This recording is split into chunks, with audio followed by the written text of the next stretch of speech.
saluto da Heavy Metal Heaven. Oggi ospitiamo un gruppo tedesco che non si scosta dai canoni più tipici del metal classico, ma sa fare bene con personalità e ispirazione.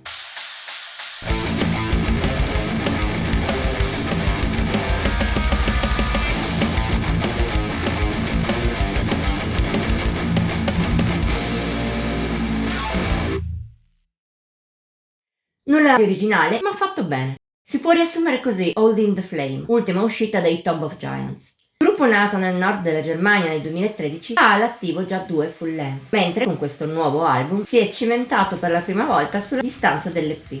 Una distanza che da un lato forse non valorizza troppo la sua musica. 4 tracce sembrano un po' poche, ne avrei preferite di più. Ma dall'altro rimane valido e riesce a farti compagnia, seppur, come detto, i tedeschi non suonino nulla di nuovo. Quanto emerge da Holding the Flame è un heavy metal venato, soprattutto di power della prima ora, nel pieno solco della tradizione di questi generi. C'è qualche dettaglio un po' più moderno, per esempio nella registrazione, oppure eterogeneo, come le vaghe influenze doom a tratti, oppure Evinator, incursioni in ambiti più cupi che ricordano gli Iced Earth. Per il resto però i Tomb of Giants si rifanno agli stilemi più tipici del genere, nella corrente che parte da gruppi come Iron Maiden e Accept, e arrivano al massimo verso Running Wild e Grave Digger. Un'impresa che riesce loro anche piuttosto bene. In merito di ciò e anche di una buona ispirazione da parte del gruppo. Le 4 canzoni di Holding the Flame sono diverse tra loro, senza che questo renda l'EP troppo disomogeneo.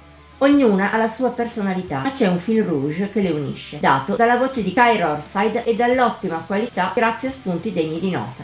In particolare brilla la opener The Flame. Ha una bella energia e un dinamismo ammirevole, oltre a melodie valide inserite in un pezzo da strada molto tipico, di quelli tutti in velocità. È il meglio che offre il disco, insieme a Midnight Devil. A tratti più duni, ha una bella aura epica, ma anche un ritornello catchy che le rende molto brillante. Anche il resto di Holding the Flame è valido comunque, tanto da mantenere la promessa del titolo, ossia di tenere alta la fiamma del metal classico. Certo, come già detto, per me si rivela un po' breve e mi sarebbe piaciuto conoscere i Tomb of Giants con qualcosa di più lungo e articolato. A parte questo però, parliamo di un lavoro molto piacevole, divertente e non stantio, fatto non scontato per gruppi in questo genere. Merito della personalità non forte ma appropriata dai tedeschi. Da loro una marcia in più rispetto ai tanti che si limitano a copiare in maniera sterile il passato.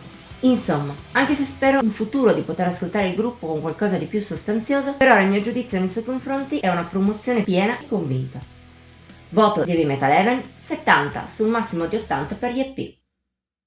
Il video termina qui. Come sempre, se ti è piaciuto puoi mettere like, commentarlo e condividerlo. Ti invitiamo anche a iscriverti al nostro canale e attivare la campanella delle notifiche per non perderti neppure uno dei contenuti che pubblichiamo ogni settimana. Infine vieni a seguirci su Facebook, Instagram e Pinterest. Al solito trovi il link qui sotto. Ci vediamo la prossima volta.